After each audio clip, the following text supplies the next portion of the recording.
আসসালামু আলাইকুম guys, MD Ibrahim YouTube channel 001 থেকে আপনাদেরকে স্বাগতম জানাচ্ছি। চলে আসলাম আরও নতুন একটি ভিডিও নিয়ে। আপনারা দেখুন কিভাবে আমরা ইন্ডিয়ান পাথরগুলো লোড করছি আমাদের জনপ্রিয় সোনা মসজিদ নাম করা একটা বর্ডার এবং 0 পয়েন্ট।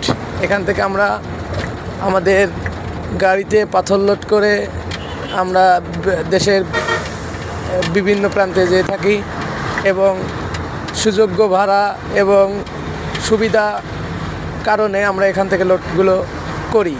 তো আপনারা যারা গাড়ি চালান, ড্রাইভার ভাইরা, আসুন যাচাই বাছাই করে ভাড়াভূত দেখুন কি পরিবেশ। আপনাদের ভালো লাগলে টিপগুলো মারবেন, কোনো সমস্যা হবে না ইনশাল্লাহ।